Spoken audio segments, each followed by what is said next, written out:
Bienvenidos a Venezuela al Día, el noticiero que conecta con la realidad de los venezolanos donde quiera que estén. Estos son nuestros titulares. El cierre del helicoide marca el fin de una prisión señalada durante años por denuncias de tortura y persecución política en Venezuela. Otro símbolo de violación de derechos humanos ha sido la cárcel militar de Ramo Verde. Hablamos con el reportero Jesús Medina, quien detalló los horrores que vivió dentro de este temido penal. Si ustedes no me trasladan, me voy a quitar la vida. España avanza en la extradición del ex coronel venezolano reclamado por Argentina. Les contamos quién es Efraín Enrique Verdú Torreles. A partir de hoy, el planeta disfruta del Mundial del Fútbol. ¿Y quién mejor que un hincha para celebrarlo? Conozca el curioso origen de esa palabra. Lo que alguna vez fue concebido como un símbolo de modernidad y progreso, terminó convertido en uno de los centros de detención más cuestionados de América Latina. Tras años de denuncias por violaciones a los derechos humanos, el gobierno venezolano anunció el cierre del helicoide como prisión. Lina Lamprea nos trae la historia detrás de este emblemático edificio y el significado de su transformación. Todos son inocentes, ninguno delincuente. El pasado 3 de junio de 2026 comenzó el vaciamiento del helicoide. Vehículos oficiales entraban y salían del complejo mientras decenas de presos eran trasladados a otros centros de reclusión. Para muchos venezolanos, aquella imagen representaba algo más que un simple operativo penitenciario. Parecía el cierre de un capítulo que durante años estuvo asociado a persecución política, desapariciones temporales y denuncias de tortura. Sin embargo, la historia del helicoide no comenzó como una prisión.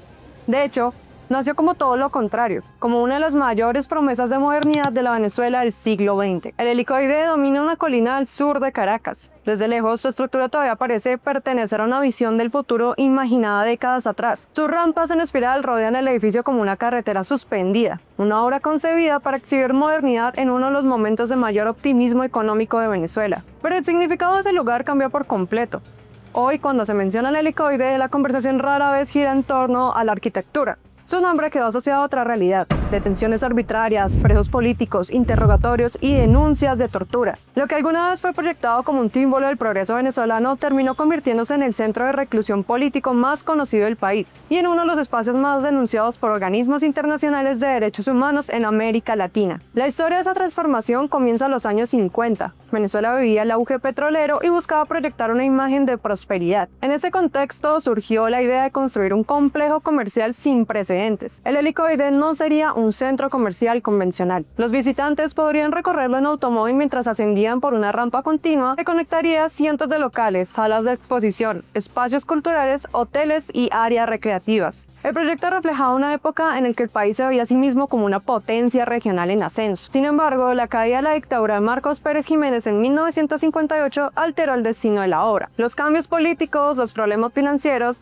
y las disputas legales paralizaron la construcción antes de que pudiera completarse. Lo que debía convertirse en una referencia internacional quedó inconcluso. Durante años la enorme estructura permaneció abandonada, visible para toda la ciudad y al mismo tiempo detenida en el tiempo. Era el recordatorio permanente de una promesa que nunca llegó a materializarse. Con el paso de las décadas, distintos organismos estatales comenzaron a ocupar partes del complejo. Algunas zonas fueron utilizadas para oficinas públicas, otras tuvieron usos temporales. La transformación fue gradual. Los espacios diseñados para el tránsito de compradores comenzaron a adaptarse para la vigilancia. Las áreas concebidas para el comercio fueron reemplazadas por oficinas de inteligencia, salas de interrogatorio y zonas de reclusión. El edificio cambió de función sin que su apariencia exterior cambiara demasiado. Cuando el Servicio Bolivariano de Inteligencia Nacional, conocido como SEBIN, consolidó su presencia en el helicoide, el lugar empezó a adquirir una reputación cada vez más oscura. Durante los años de Hugo Chávez ya existían denuncias relacionadas con detenciones políticas, pero fue durante el gobierno de Nicolás Maduro cuando el edificio pasó a ocupar un lugar central dentro de las acusaciones sobre represión estatal. Las protestas masivas de 2014 marcaron un punto de inflexión. Miles de personas salieron a las calles en distintas ciudades del país. Las detenciones se multiplicaron y muchos de los arrestados terminaron en instalaciones del SEBIN, entre ellas el helicoide. Lo mismo ocurrió durante las protestas de 2017, una de las etapas más violentas de la crisis política venezolana. Estudiantes, dirigentes opositores, activistas, periodistas, militares acusados de conspiración y ciudadanos detenidos durante manifestaciones fueron trasladados al edificio. Con el tiempo comenzaron a surgir relatos cada vez más detallados sobre lo que ocurría adentro. Exdetenidos describieron celdas hacinadas, periodos prolongados de aislamiento y restricciones constantes para comunicarse con familiares o abogados. Algunos denunciaron haber permanecido semanas sin acceso adecuado a la luz solar. Otros relataron interrogatorios que se extendían durante horas. Las versiones coincidían en un patrón que empezó a repetirse una y otra vez en informes nacionales e internacionales. Las denuncias más graves apuntaban a prácticas de tortura y malos tratos. Organizaciones como Human Rights Watch, Amnistía Internacional y posteriormente la Misión Internacional Independiente de Determinación de los Hechos de Naciones Unidas documentaron testimonios de que hablaban de golpizas, descargas eléctricas, asfixias, privación del sueño y amenaza contra sus propios familiares. Los informes no describían hechos aislados, señalaban la existencia de patrones recurrentes dentro de los organismos de inteligencia venezolanos. Familiares pasaban días enteros frente al edificio intentando confirmar si un detenido se encontraba allí. En muchos casos, la información llegaba por rumores, mensajes clandestinos o referencias de otros presos. Había madres que recorrían hospitales, tribunales y centros de detención antes de descubrir el paradero de sus hijos. Había abogados que denunciaban obstáculos para acceder a sus defendidos. Había detenidos que desaparecían durante días antes de ser presentados ante un juez. Algunas historias lograron atravesar los muros del edificio y alcanzar repercusión internacional. Historias que pusieron nombre y rostro a las denuncias que durante años habían circulado entre familiares, abogados y organizaciones de derechos humanos. Algunos nombres terminaron convirtiéndose en símbolos de lo que ocurría detrás de esos muros. Uno de ellos fue el de Laurent Saleh. El activista venezolano pasó años bajo custodia de los organismos de inteligencia y parte de ese tiempo transcurrió en el helicoide. Desde allí salieron denuncias sobre aislamiento prolongado, condiciones de reclusión extremas y presiones psicológicas constantes. Cuando fue liberado y enviado a España en 2018, sus testimonios recorrieron medios de comunicación y organismos internacionales, convirtiéndose en una de las voces más conocidas sobre lo que ocurría dentro del edificio. Con el paso de los años, el helicoide se convirtió en un punto de encuentro involuntario para personas provenientes de mundos completamente distintos. Políticos conocidos compartían espacios con estudiantes anónimos. Militares acusados de conspiración coincidían con manifestantes detenidos durante protestas. Algunos permanecían semanas. Otros pasaban años esperando decisiones judiciales. Esa mezcla convirtió al helicoide en una especie de retrato de la crisis venezolana concentrada dentro de una misma estructura. Uno de los episodios que permitió observar parte de esa realidad ocurrió en mayo de 2018. Ese año, un grupo de presos políticos protagonizó un motín dentro del edificio. Durante varias horas circularon videos grabados desde el interior. Los detenidos denunciaban agresiones, condiciones de reclusión y amenazas. Las imágenes mostraban escenas poco habituales. Presos políticos hablando directamente a las cámaras desde uno de los centros de detención más herméticos del país. El episodio atrajo atención internacional y volvió a colocar el helicoide en el centro del debate sobre derechos humanos en Venezuela. Pero incluso ese momento apenas permitió ver una parte de lo que ocurría allí. Durante años, organismos internacionales siguieron acumulando testimonios. Naciones Unidas mencionó repetidamente el helicoide en investigaciones relacionadas con detenciones arbitrarias y torturas. La Comisión Interamericana de Derechos Humanos recibió denuncias similares. Diversas organizaciones venezolanas documentaron casos de personas que aseguraban haber sufrido abusos físicos y psicológicos dentro de sus instalaciones. Mientras tanto, el edificio seguía funcionando. Las denuncias crecían, los informes se acumulaban, los nombres de nuevos detenidos aparecían constantemente en listas elaboradas por organizaciones de derechos humanos. Para muchas familias venezolanas, escuchar que un familiar había sido trasladado al helicoide significaba entrar en un periodo de incertidumbre absoluta. Pero las consecuencias no terminaban con la liberación. Muchos exdetenidos describieron secuelas psicológicas persistentes. Algunos abandonaron el país poco después de recuperar la libertad. Otros continuaron enfrentando procesos judiciales durante años. Familias enteras quedaron marcadas por la experiencia, e hijos crecieron visitando centros de detención. Padres envejecieron esperando excarcelaciones que tardaban meses o años en llegar. La huella del encierro se extendió mucho más allá de los muros del edificio. Por eso, cuando en 2026 las nuevas autoridades venezolanas anunciaron el cierre del helicoide como centro de detención, la noticia tuvo un peso simbólico diferente. difícil de ignorar. El complejo dejaría de funcionar como prisión y sería reconvertido en un espacio cultural, deportivo y comercial. Para muchos venezolanos, aquello representaba el final de una etapa asociada a décadas de denuncia y persecución política. Sin embargo, el anuncio abrió inmediatamente otra discusión. Diversas organizaciones de derechos humanos advirtieron que la transformación física del edificio no debía borrar lo ocurrido dentro de él. Algunos propusieron preservar sectores del complejo como espacios de memoria. Otros insistieron en que el cierre de una prisión no sustituye los procesos de verdad, justicia y reparación para las víctimas. La discusión no gira únicamente en torno al futuro del edificio, sino también al modo en que un país decide recordar los episodios más difíciles de su historia. Hay que saber pedir perdón y hay que también saber recibir perdón. Y ese es el proceso que se abre con esta ley de amnistía. Pero la ley de amnistía también va más allá. Y es precisamente ahí donde el helicoide adquiere una dimensión que trasciende a Venezuela. Pocas construcciones han experimentado una transformación tan radical. Nació como una promesa de prosperidad, quedó atrapada en el abandono. Fue ocupado por organismos de seguridad. Durante años apareció en informes internacionales sobre tortura y violaciones de derechos humanos. Su historia terminó reflejando de forma casi perfecta las distintas etapas de la historia reciente venezolana. Hoy el edificio sigue dominado por el paisaje caraqueño. Desde la distancia conserva la apariencia futurista con la que fue concebido hace más de medio siglo. Pero detrás de esa estructura permanece una historia mucho más compleja. Una historia construida por miles de personas que pasaron por sus pasillos, por familias que esperaron noticias frente a sus puertas y por víctimas que denunciaron lo que ocurría dentro cuando pocos podían verlo. Ahora que su futuro vuelve a estar en discusión, también lo está la forma en que Venezuela decidirá recordar ese pasado. Porque algunos edificios dejan de ser simples construcciones, se convierten en testigos de una época. Y el helicoide es probablemente uno de los más importantes. Que cierren los centros de tortura,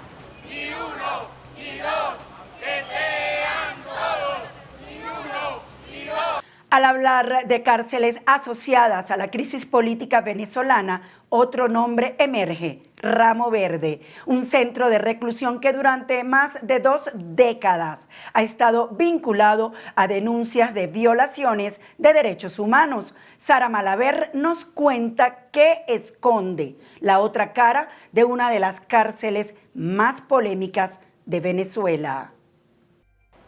Hay cárceles que se convierten en símbolos, no necesariamente porque sean las más grandes, las más antiguas o las más conocidas. A veces ocurre porque con el paso de los años sus muros terminan acumulando una parte de la historia de un país. En Venezuela, cuando se habla de centros de detención asociados a la crisis política, un nombre suele dominar la conversación: el helicoide. Sin embargo, a pocos kilómetros de Caracas existe otro lugar que ha sido escenario de alguna de las historias más significativas de las últimas 2 décadas. Una prisión rodeada de montañas, controlada por militares, construida originalmente para albergar a procesados castrenses. Un lugar que terminó convirtiéndose en una referencia obligada para entender la relación entre poder, justicia y disidencia en Venezuela. Ese lugar es Ramo Verde. Ubicada en Los Teques, Estado Miranda, Ramo Verde funciona oficialmente como el Centro Nacional de Procesados Militares. Su propósito inicial era claro: recibir a miembros de las Fuerzas Armadas sometidos a procesos judiciales. Durante años permaneció relativamente alejada de la atención pública. Era una prisión militar más dentro del sistema venezolano, pero los acontecimientos políticos del país terminarían cambiando por completo su papel. A medida que Venezuela entraba en una etapa de creciente polarización, también aumentaban las investigaciones contra militares acusados de conspiración, rebelión o participación en presuntos planes contra el gobierno. Muchos de esos oficiales terminaron recluidos en Ramo Verde. Poco a poco el perfil de los detenidos comenzó a cambiar. La prisión dejó de albergar únicamente a militares procesados y empezó a recibir a figuras que ocupaban espacios cada vez más relevantes dentro del debate político nacional. Para quienes observaban la cárcel desde lejos, Ramo Verde puede parecer simplemente una instalación militar rodeada de montañas, pero para cientos de familias el lugar se convirtió en una rutina. Madres que viajaban durante horas para una visita, esposas que aprendían procedimientos legales para seguir un expediente, hijos que crecían acostumbrados a los controles de seguridad, las largas esperas y las visitas limitadas. La historia de la prisión también puede contarse desde ese lado de los muros. A comienzos de los años 2000, varios nombres vinculados a los acontecimientos políticos posteriores a 2002 comenzaron a pasar por Ramo Verde. Funcionarios policiales, militares y figuras relacionadas con distintos episodios de confrontación llegaron a sus instalaciones. Con cada nuevo caso, el nombre de la prisión aparecía con más frecuencia en titulares, declaraciones y expedientes judiciales. Poco a poco, Ramo Verde comenzaba a transformarse en algo más que una cárcel militar. Pero fue en 2014 cuando la atención internacional se dirigió de manera definitiva hacia ese lugar. Ese año ingresó a Ramo Verde el dirigente opositor Leopoldo López. Su encarcelamiento convirtió a la prisión en noticia internacional. Durante años, periodistas, organismos multilaterales, gobiernos y organizaciones de derechos humanos siguieron de cerca lo que ocurría dentro de aquellos muros. Por primera vez, millones de personas fuera de Venezuela escuchaban hablar de Ramo Verde. Sin embargo, la historia de la prisión no gira únicamente alrededor de un nombre. Otro caso emblemático fue el del general Raúl Isaías Baduelo. Durante años fue considerado uno de los hombres más influyentes dentro de las Fuerzas Armadas venezolanas y una figura cercana a Hugo Chávez. Su posterior encarcelamiento representó para muchos una muestra de las fracturas que comenzaban a surgir dentro del propio chavismo. Su paso por el sistema penitenciario militar convirtió su historia en uno de los casos más observados por organizaciones defensoras de derechos humanos. Mientras algunos nombres ocupaban titulares internacionales, decenas de militares permanecían tras las rejas, lejos de la atención mediática. Coroneles, capitanes, tenientes, muchos de ellos acusados de participar en conspiraciones o intentos de rebelión, otros denunciando irregularidades en sus procesos judiciales.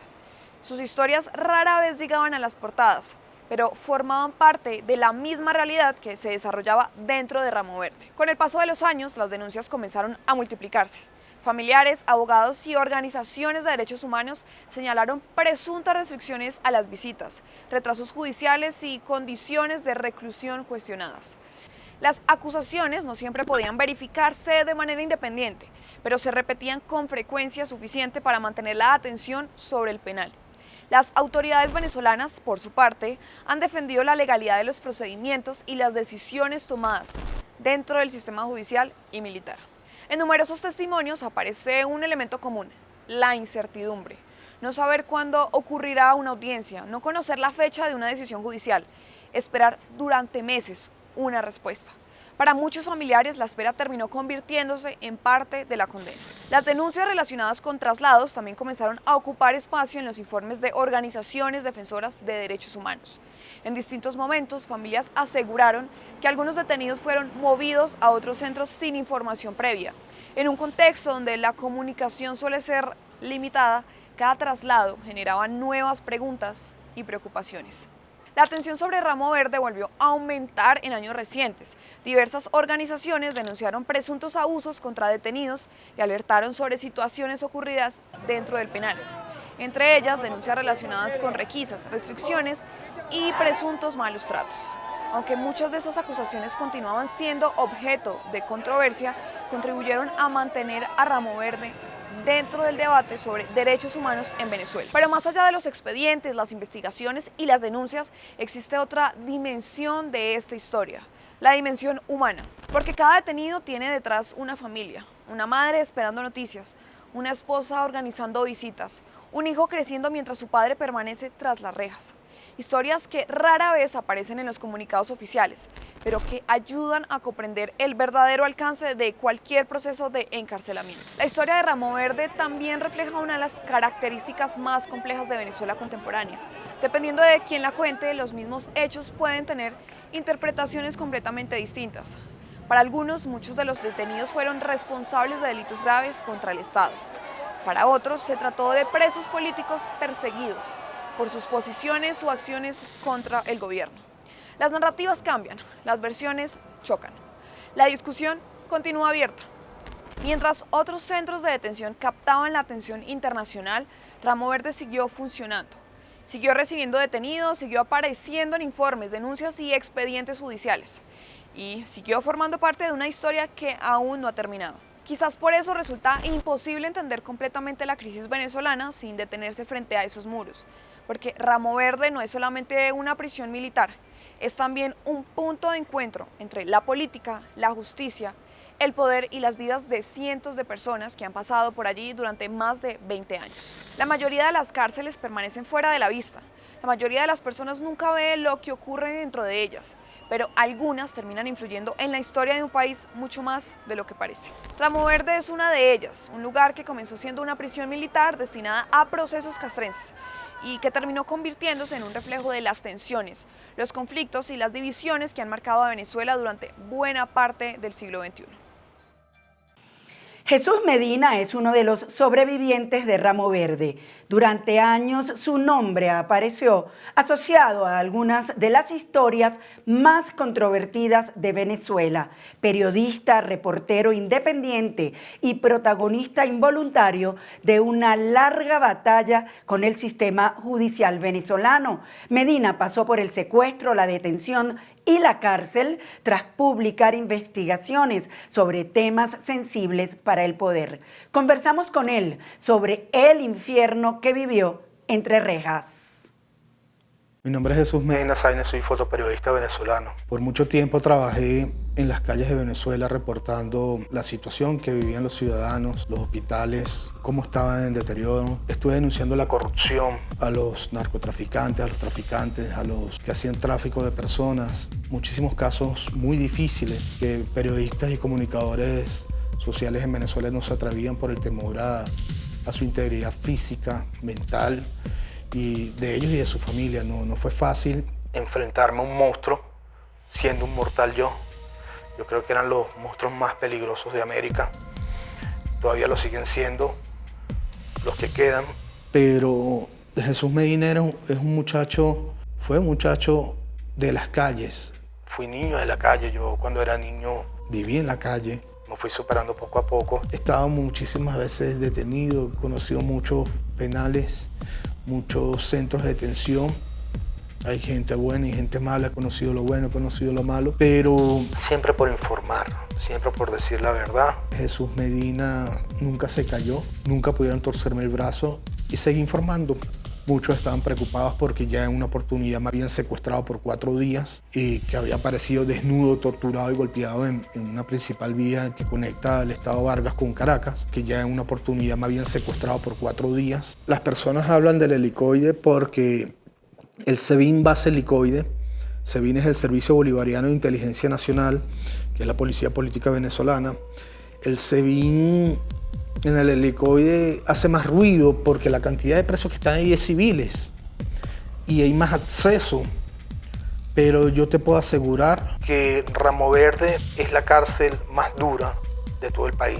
No hay comunicación por completo, las torturas son fuertes. Ahí en Ramo Verde están los que son declarados un peligro para la seguridad de la nación. Yo fui declarado un peligro para la seguridad de la nación venezolana, no sé por qué, solo porque informaba. Al llegar yo al Ramo Verde, después de las torturas que me hizo el SEBIN, de los golpes que me dio el SEBIN, que las torturas mías son visibles, en la entrada se paró un capitán, una persona de color alto, como para intentar intimidarme, yo chiquitico. Me dice, ¿por qué estás aquí? Yo no sé. Me iba a golpear, yo le dije, hazlo, ya yo no tengo nada que perder, ya yo perdí todo. En ese momento él se dio cuenta, me pasaron para el Tigrito, que es una celda de 2x2, junto con 5 personas más que estaban ahí, y empezó la travesía. Mandé la primera carta al país para que supieran que estaba bien, que me tenían ahí en Ramo Verde, porque para la nación venezolana yo estaba desaparecido todavía. Muchos estaban preocupados porque ya en una oportunidad me habían secuestrado por 4 días y que había aparecido desnudo, torturado y golpeado en una principal vía que conecta al estado Vargas con Caracas. Cuando yo mando la primera carta fue por ayuda de funcionarios de la Dirección General de Contrainteligencia Militar, que gracias a Dios muchos son conscientes, porque no hay que decir que todos son torturadores. Me seguían en las redes sociales y deposité mi confianza en él. La primera carta que le mandé a la nación fue decir, levanten la frente, yo voy a seguir luchando. Sé que al tercer día dejaré de ser noticia, pero seguiré luchando por mi nación. Y le puse que viva Venezuela libre. En una oportunidad me intentaron secuestrar, en otra me secuestraron. 4 días secuestrados, me torturaron. Tengo cicatrices por todo el cuerpo, 2 costillas fracturadas. Me inventaron, hicieron campaña de descrédito en las redes sociales. Mi familia tuvo que abandonar, toda mi familia tuvo que abandonar el país. ¿Cuántas cosas no me han hecho en Venezuela? Pero yo sigo aquí de pies y con la frente en alto. Y como se lo decía a una compañera periodista antes de esta entrevista, hay que levantar la frente. Si tú no te arriesgas, no ganas ni pierdes. A veces le comento a algunos compañeros que se estrenó un documental en estos días aquí en Colombia de Oscar Pérez. Se los comento, te lo creo que te lo está comentando a ti también. Estaba Neomar Lander en una avenida principal en Caracas que se llama la Avenida Libertador, un mural enorme de Neomar Lander, que él murió en las protestas. Del otro lado estaba Oscar Pérez, que murió luchando por la nación, y en el medio el mural enorme que quedaba era el mío, y soy el único que queda vivo. No es por ser una víctima, no es por tirármela de víctima, ni dar lástima, sino que le doy gracias a Dios y gracias a todos esos ciudadanos, al pueblo, que logró que a mí no me asesinaran, porque a mí me iban a asesinar. Dentro de Ramo Verde los días eran muy difíciles porque te levantaban a las 5 de la mañana con un conteo y si no te parabas, bueno, los custodios te agredían. Llegaba la Dirección General de Contrainteligencia Militar de GESIN a hacer requisas. Lo poco que tú podías tener dentro de la cárcel te lo rompían a propósito, te pegaban corriente con taser. Vi cómo a compañeros los torturaron. Está la causa de Vandrés Figueroa, que son unos militares que se alzaron.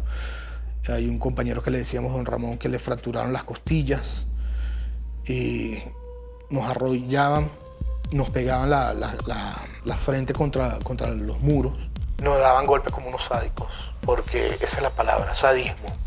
Hay unos funcionarios que no se prestaban para eso, pero hay otros que sí. Y lamentablemente los custodios dentro del penal también eran torturados por la Dirección General de Contrainteligencia Militar de GESIN cuando llegaban. Los mismos directores del penal también eran sometidos por la Dirección General de Contrainteligencia Militar. O sea que no era solo a los presos políticos los que estamos recluidos ahí. A nuestros familiares, como las requisas normales a nivel con los estándares internacionales la hacían, pero ellos se cedían. Un hombre no puede requisar a una mujer, no puede estar dentro de la requisa de una mujer para ver si va a introducir algo o no dentro de un penal. Tiene que ser femenina. Se metían hombres en la requisa. Cuando salían los familiares otra vez los revisaban. Yo creo que uno de los pocos que fue más revisado, que la celda fue requisada en todo el penal fue a mí porque yo era el comunicador. Salían algún tipo de informaciones que yo colaba cartas a la opinión pública y siempre me requisaban. Buscaban para ver si yo tenía algún tipo de teléfono y no lograron encontrarme nada. Logré pasar unas cámaras ocultas al penal y con eso pude demostrarle al país que no me iba a rendir estando preso. Pude agarrar algunos testimonios de algunas personas vinculadas en los asesinatos de algunos protestantes, como la de Geraldine Moreno, una joven que murió en el 2014 por unas protestas. Y al guardia que según disparó lo entrevisté a varias de las personas que estaban ahí, que ya ellos sabían que yo ya había pasado esa cámara y ellos querían hablar sus casos. Los días dentro de Ramo Verde hay unas imágenes donde ellos me tomaron las fotos. Yo estaba durmiendo en ese momento en una celda de 2x2. Las imágenes se hicieron virales a nivel mundial. Incluso el mismísimo presidente Donald Trump en su primera gestión como presidente de los Estados Unidos solicitó la liberación mía. El mismo Marco Rubio, cuando era senador, en su primera gestión, solicitó la liberación mía. El Estado venezolano no les paró. Fue la Organización de Naciones Unidas y Human Rights Watch a hablar conmigo, con el que hoy es fiscal general de Venezuela, con la Relavoy, a hablar conmigo para ver cómo se podía llegar a un acuerdo para mi liberación, ya que el estado de salud mío estaba empeorando. Yo dije que yo no iba a salir por medio humanitario, yo no quería salir por medio humanitario, yo prefería morir dentro del penal, pero mi orgullo y mi dignidad iba a estar intacta, yo no iba a negociar. En varias oportunidades amenacé al director con suicidarme y lo iba a hacer si ellos no me trasladaban a tribunales. Ya esto era una cuestión de orgullo. Un momento yo le digo después del conteo a los funcionarios, a los custodios, le digo, llamen al director, díganle que si no me traslado hoy me quito la vida. Y ellos pensaron que yo estaba jugando, porque yo hablo y la gente piensa que yo juego. Pero lo llama al director, yo tenía un reloj, y yo me saqué una hojilla de aquí del reloj y se le di, toma, esta es la mitad de una, tengo 10 más en todo el cuerpo. Si ustedes no me trasladan, me voy a quitar la vida. Mídame el pulso. En ese momento el director se puso a temblar, porque le veía la mano temblando, se puso a fumar su cigarro y a hablar conmigo. Me dijo, Jesús, tú eres consciente, tú eres una persona muy razonable. Y sí, pero ya estoy cansado. Si ustedes quieren que yo me suicide, lo voy a hacer, pero ya estoy cansado. Yo estaba en un estado de nutrición muy fuerte. Las imágenes hablan por sí solas. Esas fotos que tomaron, que hicieron público, fue para que los demás comunicadores en todo el país y las personas que están en resistencia, en la disidencia contra el régimen venezolano, era un mensaje para darles miedo, para decir, si a este lo tenemos así, ¿qué pueden esperar ustedes? Lamentablemente para ellos les salió mal porque las fotos fueron muy virales, muy virales. Yo no sabía, yo estaba preso y cuando llegaron los familiares me decían, me contaban, pero lo más fuerte que viví allá fue los golpes, las torturas, cuando te ponían fusiles en la cabeza. Ver cómo compañeros se lesionaban porque ya estaban mal psicológicamente. Ver familiares que lloraban porque tenían ahí a sus queridos y eran presos injustamente. Vi los cargos más altos a nivel judicial presos ahí conmigo. Hasta jóvenes que no tenían nada que ver con las mujeres, y esto no es mentira y no es exageración. Yo siempre lo digo, Ramo Verde es peor que el helicoide. Lo que pasa es que el helicoide suena más porque es donde están los civiles. Yo siendo un civil estuve en una cárcel militar, pero lo que peor vi fue ver llegar mujeres que realmente habían sido ultrajadas, que habían sido violadas por los mismos cuerpos de seguridad. Una señora de 60 y pico de años había sido ultrajada. Su hija había sido ultrajada.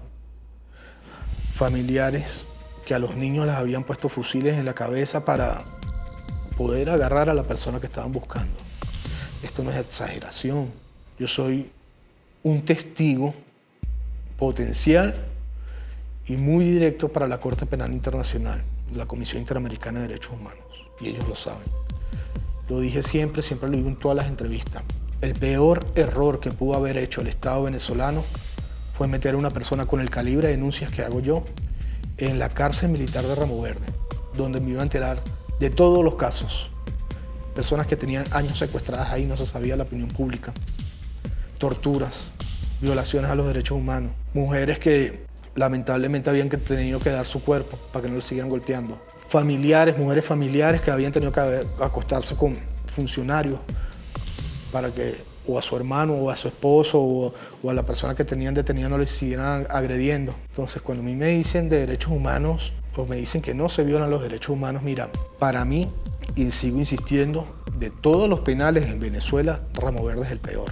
No es el SEBIN, el helicoide, que está siendo desmantelado. En Ramo Verde es un lugar que es muy difícil el acceso, tanto para medios de comunicación como para los familiares. Es un lugar donde los militares y el Estado venezolano hacen las peores marramucias. Yo vi compañeros, como me hicieron a mí cuando me secuestraron, con los tobillos cortados, como nos cortaban los tobillos, los talones. Compañeros que llegaban que ni se podían parar y los metían en la celda del Tigrito, y la poca comida que uno tenía, que uno se la guardaba aquí entre las piernas para que no lo vieran, se las daba porque tenían días que no comían. Cuando llegaban de otros centros de detención como el de Gesín, hay unos que llegaban con hipotermia. ¿Pero por qué hipotermia si Venezuela es un país cálido? Porque los metían en cavas congeladoras por semanas. Y no es mentira lo que estoy diciendo, es la realidad. Está el mayor Suárez, que era un mayor de la Guardia Nacional, casi que se moría allá adentro. Tuvieron 2 semanas aproximadamente en unas cavas congeladoras donde refrigeran los alimentos. Personas que esposaban una silla 2 semanas, 3 semanas esposados ahí. Se tenían que hacer sus necesidades encima. Personas que ni se podían parar, que les daba miedo, llegaban temblando.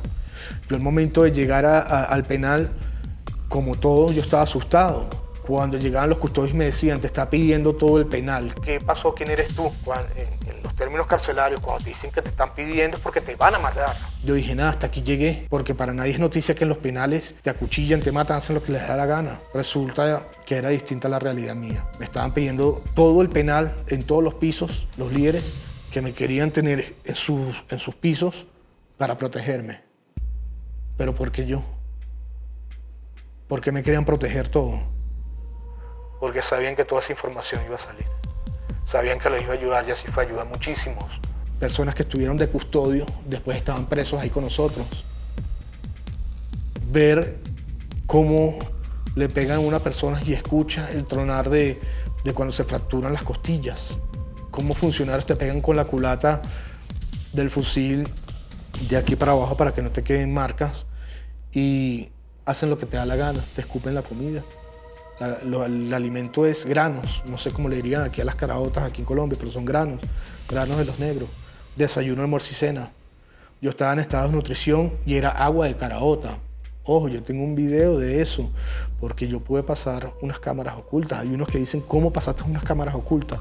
Hay cosas que no se dicen, pero lo logré. Logré registrar parte, porque son 2 anexos, que es el anexo donde habían 500 presos, entre ellos presos comunes, militares presos, y el anexo B, que era donde estaban los casos políticos, y en el piso 1 estaban las femeninas. ¿Okay? Ahí, mientras que yo estuve en prisión, una de las mujeres salió embarazada. ¿Pero cómo salió embarazada? Cuando nos enteramos, porque ahí todo se sabe, se había tenido que acostar con el director de ese momento por algún tipo de beneficio. Yo he retado al régimen venezolano que me desmientan a mí.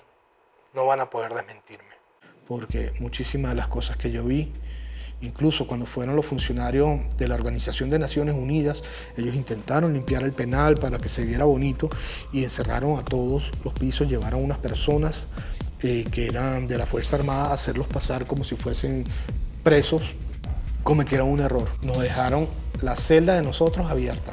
Salí yo corriendo con una bandera donde le había dicho a todos los presos políticos del anexo donde yo estaba, firmen la bandera, pongan su nombre y su número de identificación. ¿Para qué? Me la metí en el miembro de la bandera y cuando salí corriendo brinqué la cerca y se la di. Mi nombre es Jesús Medina Sáenz y me tienen secuestrado en la cárcel militar de Ramo Verde. Salió un vicealmirante y dijo, tú eres un terrorista. Yo no, ustedes me tienen secuestrado aquí. Y así como yo, hay muchos de los que están aquí que están secuestrados. Nos han torturado, nos han hecho de todo. Me saqué la bandera y el funcionario de la ONU tenía un chaleco y se la metió aquí en el chaleco. Después esa bandera la logró mostrar Michelle Bachelet, una declaración en la ONU, y dijo que le había llegado el mensaje a nosotros. Cuando yo estaba enfrentando a esos funcionarios, salieron los demás compañeros, Vasco da Costa, que lamentablemente ya falleció, y otros de los presos políticos. Yo creo que fue un aliento para nosotros, porque muchos no sabían que estaban ahí secuestrados. Muchos no sabían lo que estaba pasando allí.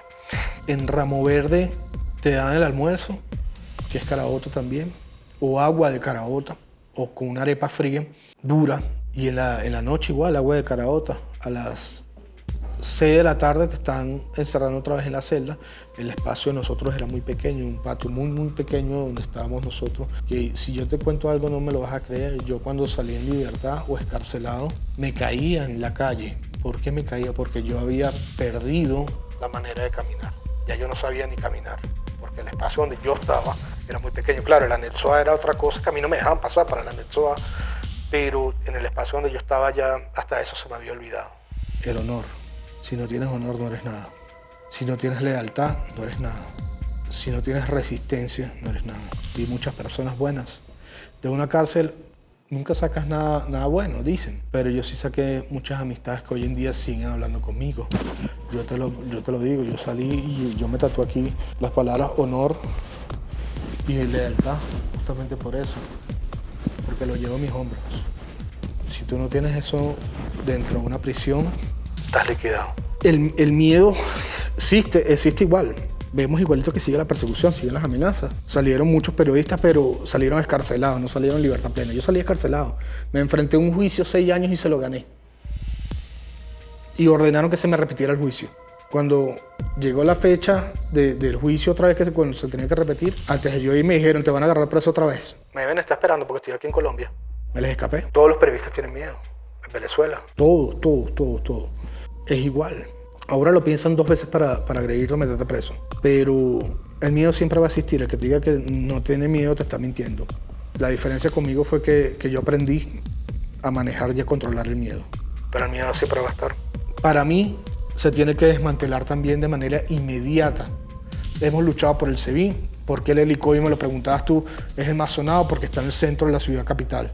Pero no es nada comparación de lo que han visto en Ramo Verde. Muchos de los que han estado presos en otros penales que llegaban allá decían Ramo Verde es el peor. Hoy crearon otras cárceles fuera de Caracas justamente para eso. Para que no llegue la información, para que el pueblo no sepa realmente lo que está pasando allí. Tú no puedes ni siquiera tener intimidad con tu pareja. Tú no puedes hacer nada porque te estás monitoreando 24/7. 24/7. Creo que he visto muchas cosas. Lo bueno es que salvamos una vida dentro de la cárcel de un compañero que se intentó quitar la vida. Lo salvamos. Cuando tú me dices qué es lo bueno que uno saca de ahí, es la experiencia, la lealtad, el honor. Del resto, por mí que demuelan esa cárcel. Cuando te dicen que la memoria histórica ¿de qué carajo? Algunos tontos dicen, no, que eso tiene que quedar para la memoria histórica. ¿Memoria histórica de qué? De los que no estuvieron presos, pero los que hemos estado y que hemos sido torturados queremos que esa vaina se demuela. Entonces hay unos que yo los respeto, que por su literatura y todo, que ellos quieren ser literarios y eso tienen que demolerlo, hermano. A mí no me gustaría recordar y vivir ese recinto donde me hicieron de todo. Donde de los golpes, miren cómo estoy, de los golpes me quedaron secuelas. Donde escuchaba gritos en la noche de personas que estaban siendo torturadas. Entonces, ¿memoria histórica de qué? El ciudadano y el venezolano tienen que entender algo. Por tonterías como esas, hemos pasado 27 años con estos dictadores. Lamentablemente uno a veces tiene que ser frontal, tiene que ser guerrero y que se pierda lo que se tenga que perder. Pero no podemos seguir sometiendo a una nación por unos cuantos a toda esta destrucción que hemos pasado. Porque no es solo estar preso, ya he estado 11 veces preso. 2 veces torturado, 2 veces en el exilio, toda mi familia afuera, campañas de crédito en redes sociales. ¿Qué no me han hecho? Y pienso volver a mi nación para que me metan preso, lo dije en estos días. En la primera alcabala me van a volver a agarrar preso. No les conviene que yo entre a Venezuela. En la primera alcabala me van a detener. Me van a desaparecer.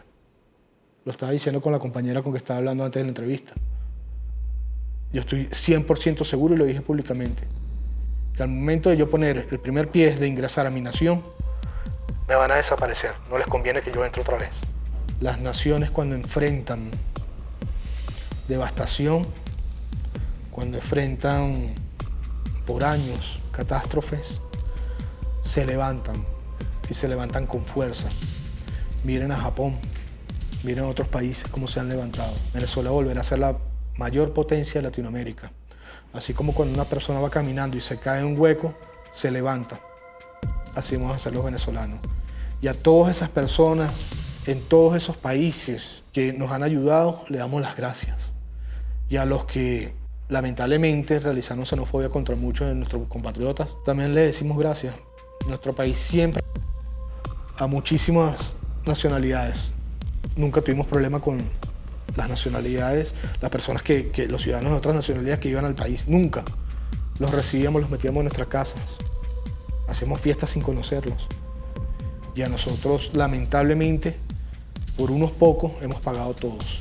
El venezolano no es malo, el venezolano es bueno. Y los invito a ustedes cuando este gobierno caiga, a que vayan a mi país. Yo mismo los voy a llevar a conocer la belleza que es Venezuela y la calidad humana y cómo son los venezolanos y toda esa gente, y a que prueben nuestra gastronomía, todo. Y se van a encantar. ¿Saben por qué? Porque Venezuela fue construida por la mano de obra colombiana.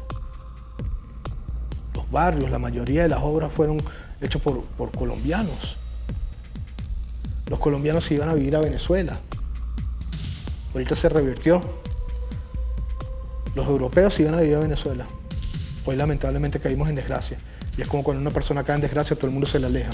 Pero cuando se levanta, todo el mundo se acerca. Va a pasar igual. Que viva Venezuela libre, señora. 12 años después del asesinato de Geraldine Moreno, durante las protestas de 2014 contra el entonces presidente Nicolás Maduro, una madre sigue haciéndose la misma pregunta. ¿Quién dio la orden? La respuesta puede estar en España, donde un excoronel de la Guardia Nacional Bolivariana enfrenta un proceso de extradición por su presunta vinculación con crímenes de lesa humanidad. Efraín Enrique Verdú Torreles ex coronel de la Guardia Nacional Bolivariana, compareció ante la Audiencia Nacional de España tras una solicitud de extradición presentada por Argentina por presuntos crímenes de lesa humanidad relacionados con el caso de Geraldine Moreno, cuya madre, Rosa Orozco, ha luchado incansablemente para que la muerte de su hija no quede sepultada en el olvido. Los autores materiales fueron condenados, pero la búsqueda de justicia nunca terminó. Pero ¿por qué es tan importante esta audiencia? El 19 de febrero de 2014, Geraldine Moreno, estudiante y deportista de 23 años, recibió disparos de perdigones a quemarropa durante una protesta en Naguanagua, estado Carabobo. Herida y tendida en el pavimento, fue nuevamente alcanzada por los disparos mientras yacía en el suelo. Después murió a causa de la gravedad de sus heridas.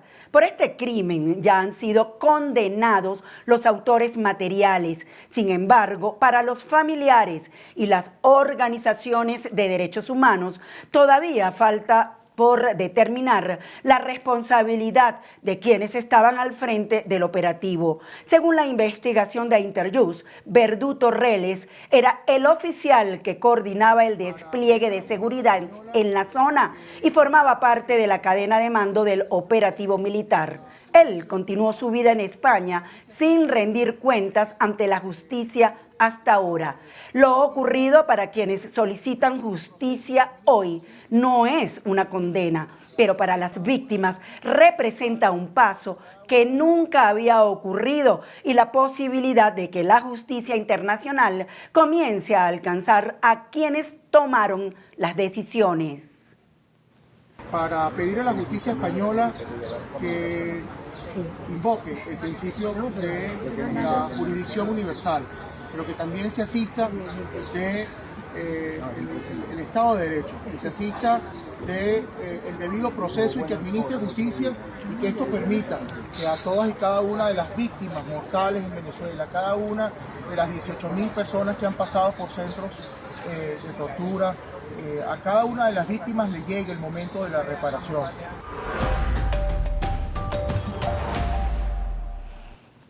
Hoy comienza la fiesta más importante del fútbol orbital y todos alguna vez hemos usado la palabra hincha para hablar de los aficionados a este deporte, pero muy pocos conocen su verdadero origen.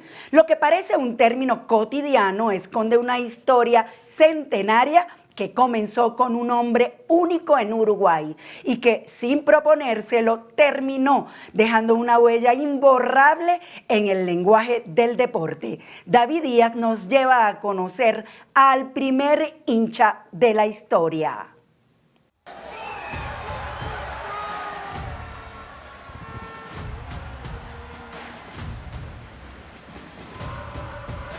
Si le gusta el fútbol y ha ido a apoyar a su equipo al estadio alguna vez, seguramente se considera o lo han llamado hincha. Usamos ese término en español para referirnos a los fanáticos de un equipo, quienes usan su camiseta, ven los partidos y demás. Con el Mundial de Fútbol se espera la llegada de millones de hinchas de cada país a Norteamérica. Pero en medio de todo esto surge una duda. ¿Sabe usted por qué se les dice hinchas? De seguro lo sorprenderá. Esta historia no comienza en una Copa del Mundo, ni siquiera en una cancha de fútbol. Más bien antes del partido, en una profesión que nadie se molestaba en mirar, y debemos viajar más de medio siglo al pasado. En Montevideo, Uruguay, el fútbol apenas comenzaba a consolidarse como el deporte más popular de la región. Los clubes todavía eran organizaciones modestas, no existían los estadios gigantes, no había transmisiones en vivo de televisión y mucho menos redes sociales. En ese contexto, uno de los equipos más importantes del país era Nacional de Uruguay. Como todos los grandes equipos, tenían mucha gente trabajando para obtener los mejores resultados. Pero detrás de los grandes jugadores y directivos, un personaje invisible para muchos iba a crear uno de los términos más famosos de la historia del deporte. Su nombre era Prudencio Miguel Reyes, un miembro del equipo técnico de Nacional. Su labor era limpiar el piso, la ropa y tener todo listo para el partido, pero su trabajo principal y el más importante era inflar los balones. Esto no era tan sencillo como hoy en día, por supuesto. Los balones estaban hechos de cuero grueso. En su interior tenían una vejiga de goma o caucho que retenía el aire y, por supuesto, no existían los infladores automáticos. Prudencio debía inflarlos con bombas rudimentarias y estar revisando constantemente la presión adecuada. Resulta difícil imaginarlo, pero en aquella época el fútbol era muy distinto al espectáculo multimillonario que conocemos. Los equipos viajaban en tren o en barco para disputar sus partidos.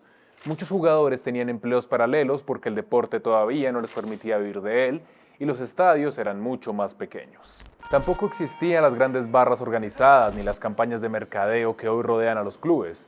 El vínculo entre los aficionados y los equipos era mucho más directo. Los jugadores podían encontrarse con los seguidores en las calles, en los cafés o incluso en su lugar de trabajo. En ese ambiente cercano fue donde la figura de Prudencio Reyes llamó tanto la atención. ¡Dale, dale, Nacional! ¡Campeones, campeones! Además de ser un trabajador del club, Prudencio era un gran aficionado. Pero a diferencia del resto de fanáticos de la época, que se iban al estadio en traje y se comportaban convencionalmente en el estadio, él era mucho más eufórico. ¡Gol! Saltaba y gritaba todo el partido, no paraba de alentar y usaba la camiseta igual que los jugadores. Entre los demás fanáticos se hizo muy popular por ser único en el mundo. Los demás empezaron a llamarlo el hincha por su trabajo de hinchar o inflar los balones. Así Prudencio se convirtió en el primer hincha de la historia, pero asimismo su energía se contagiaba a los demás fanáticos del Nacional, por lo que el nombre de hinchas quedó estipulado para todos los fanáticos de Nacional. Pero lo más interesante es que pudo haber quedado como una simple anécdota de un club uruguayo, pero ocurrió exactamente lo contrario. La palabra comenzó a viajar y lo hizo de la misma forma en que el fútbol conquistó América Latina, a través de barcos, periódicos, torneos internacionales y miles de personas fascinadas por este nuevo deporte. A comienzos del siglo XX, el fútbol se expandía a una velocidad impresionante. Los clubes de Uruguay, Argentina, Brasil y Chile organizaban partidos amistosos con frecuencia. Las delegaciones cruzaban fronteras, los periodistas cubrían los encuentros y los aficionados compartían historias que luego regresaban a sus ciudades de origen. Fue en ese contexto donde la palabra hincha empezó a escucharse cada vez más. Primero entre los seguidores del fútbol uruguayo, después en Argentina y más tarde en gran parte de América Latina. Lo curioso es que nadie diseñó una campaña para popularizarla ni una decisión oficial, simplemente ocurrió. La expresión resultaba tan natural y tan fácil de entender que comenzó a instalarse en el lenguaje cotidiano y una vez que una palabra entra al mundo del fútbol es muy difícil sacarla.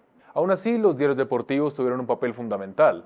Durante décadas, los periódicos fueron la principal fuente de información sobre el deporte. Las crónicas comenzaron a hablar de los hinchas que acompañaban a los equipos, los relatos radiales adoptaron la expresión y posteriormente la televisión hizo el resto. Como ocurre con muchas historias que han sobrevivido más de 100 años, algunos detalles han sido objeto de debate entre historiadores y periodistas deportivos. Existen diferentes versiones sobre el momento exacto en que la palabra comenzó a utilizarse de manera masiva. Sin embargo, lo que sí parece existir es un amplio consenso sobre el papel de Prudencio Reyes y su relación con el origen del término. Tanto así que Uruguay lo recuerda hasta hoy como una figura singular dentro de la historia del fútbol sudamericano. Generación tras generación, millones de personas crecieron escuchando el mismo término, pero aún hoy aparece una duda curiosa. ¿Por qué sobrevivió precisamente esa palabra y no se perdió con el tiempo? La respuesta tiene que ver con algo profundamente humano. Y es que la palabra hincha no describe simplemente a alguien que observa un partido, describe a alguien que participa emocionalmente en él, una persona que sufre, que celebra, que se enfurece, que se ilusiona, que siente que el resultado también le pertenece. Así como Prudencio, que no solo le gustaba ver fútbol, sabía todo lo que había detrás, y eso de una manera emocionalmente muy poderosa lo hacía parte del equipo. Hoy se escucha en estadios de Bogotá, Buenos Aires, Lima, Santiago, Quito, Asunción o Montevideo. Y aunque cada país tenga sus propias tradiciones futboleras, todos entienden perfectamente qué significa ser un hincha, porque la palabra se convirtió en un símbolo compartido, una especie de idioma común para millones de amantes del fútbol, y ya no solo en español. Cada lengua tiene su palabra para referirse a esa persona que siente los logros de su equipo como propios. Supporter en inglés, Anhänger en alemán, torcedor en portugués o tifosi en italiano. Todos significan lo mismo al final del día. Probablemente millones de personas que viajarán al Mundial 2026 jamás hayan escuchado el nombre de Prudencio Reyes. No saben quién fue, no conocen su historia, ni imaginan que alguna vez infló balones para un club uruguayo. Sin embargo, cada vez que se presentan como hinchas de una selección o de un equipo, están utilizando una palabra que nació gracias a él. Una palabra que logró sobrevivir guerras, crisis económicas, cambios tecnológicos y más de un siglo de historia, y que hoy forma parte de la identidad cultural de todo un continente. Lo curioso es que el fútbol está lleno de palabras cuyo origen tampoco conocen. Términos como clásico, goleada, chilena o penal hacen parte del lenguaje cotidiano de millones de personas. Y sin embargo, la mayoría de aficionados jamás se ha detenido a preguntarse de dónde vienen. Porque mientras los nombres de jugadores, entrenadores y dirigentes suelen quedar atrapados en una época determinada, algunas palabras siguen viajando de generación en generación sin que nadie se pregunte por qué. ¿Y usted, de qué equipo es hincha? Y con esta fiesta mundial de fútbol que nos contagia a todos, culminamos la emisión del día de hoy.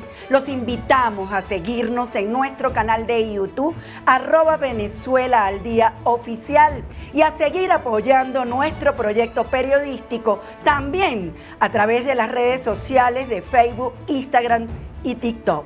Soy Yasmín América Velasco y recuerde que donde hay un venezolano está Venezuela al Día. Hasta una próxima emisión.